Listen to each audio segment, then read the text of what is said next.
نبوت، مرکز علوم و معارف، دانشکدہ عرفاں و ایقاں،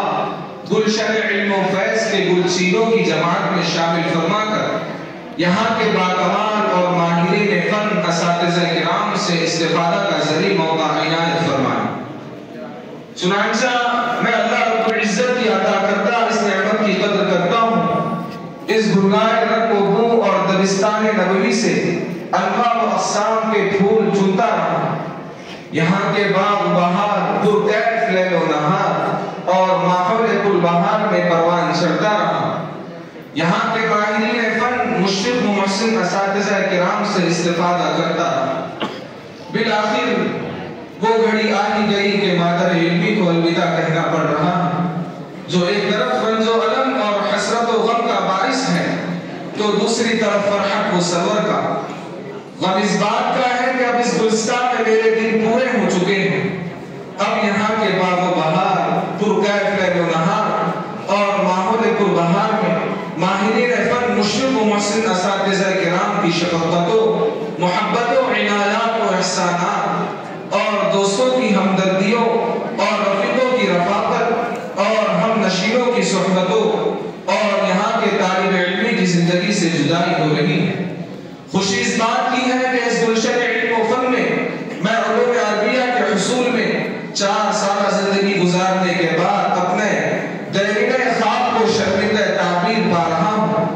اور مزید تعلیمی سفر جاری رکھنے کے لیے جانب ندوہ رفت سفر باندھ رہا ہوں۔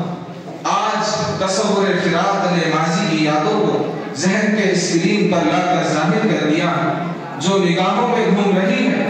آج 4 سالہ زندگی کی داستان بحر غم میں ڈوبی ہوئی ہے، جذبات کا ایک طوفان برپا ہے، ذہن و دماغ میں تھکا دینے والے احساسات جاگ اٹھے ہیں، زبان ساکن و شاکی ہے، ذہن و دماغ میں رنج و علم، درد و علم کا پورا پورا قبضہ ہے، دل ٹوٹ کر کئی قسطوں میں پارا پارا ہے، آنکھیں نم ہیں۔ اس 4 سالہ زندگی کی داستان کو اس مختصر سے وقت میں کس طرح بیان کروں، اس کے کن کن احسانات و عنایات کو شمار کراؤں، سمجھ میں کچھ نہیں آتا کہ چھیڑوں داستان کیسے۔ اے مادر علمی، تو نے مجھے روحانی و جسمانی دونوں طرح کی غذا فراہم کی۔ اے مادر علمی، تو نے ایسے ماہرین فن مشرف و محسن اساتذہ کرام عطا کیے جن کی آغوش میں پروان چڑھ کر میں نے دین علوم و افکار سے آشنا ہوا، دنیا کے اسرار و رموز اور نشیب و فراز سے واقف ہوا، جنہوں نے دنیاوی زندگی کے ہر پیچ راہوں میں ہر طرح کے حالات سے عبرت آزما ہونے کے لیے ہر طرح کے ہتھیار سے مسلح و آراستہ کرنے کی کوشش کی۔ اچھے برے کی پہچان، کھڑے کھوٹے کی تمیز، علم و ادب کے نایاب موتیوں سے ہمارے دامن حیات کو مزین کیا، غرض کہ ہماری فلاح و بہبود کی پوری کوشش کی۔ اے مادر علمی، تیرے احسانات کو کہاں تک گنواؤں، تو نے مجھے ہر طرح کی سہولیات و نعمتیں کی، لیکن حقیقت یہ ہے کہ کما حق کہوں میں نے تیری ان نعمتوں اور احسانات کی قدر نہ کی۔ اے مادر علمی، میں تجھ سے وعدہ کرتا ہوں کہ جو کچھ میں نے تیری آغوش میں سیکھا ہے دوسروں تک پہنچاؤں گا، کفر و الحاد کے بھور میں پھنسی ہوئی کشتی امت کو پار لگاؤں گا۔ بھور میں کشتی امت ہے، اس کو پار کرنا ہے، ہر ایک کو ناخدائی کے لیے تیار کرنا ہے، ہمیں ابتر کے راحت روز و شب سوبار کرنا ہے، ہمیں الحاد کی دیوار کو مسمار کرنا ہے۔ عزیز دوستو،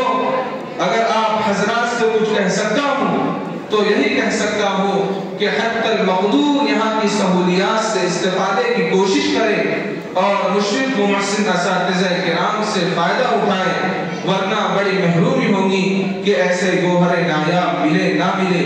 اب اخیر میں اپنے اساتذہ کرام کے سامنے دست بدستہ کھڑا ہوں اور دل کی گہرائیوں کے ساتھ درخواست کرتا ہوں کہ مجھ سے ان کی شان میں دانستہ یا نادانستہ طور پر نہ جانے کتنی گستاخیاں ہوئی، ان کو اپنے دامن عفو میں جگہ دے،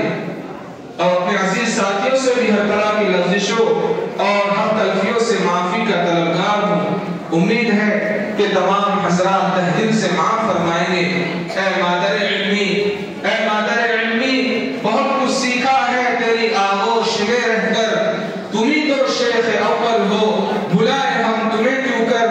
بہت صدمہ بہت افسوس ہے تجھ سے جدا ہو کر تمہیں ہم چھوڑ کر جاتے ہیں، اور دل غم زدہ لے کر بہت صدمہ بہت افسوس ہے تجھ سے جدا ہو کر، بہت صدمہ بہت افسوس ہے تجھ سے جدا ہو کر۔ السلام علیکم ورحمۃ اللہ وبرکاتہ۔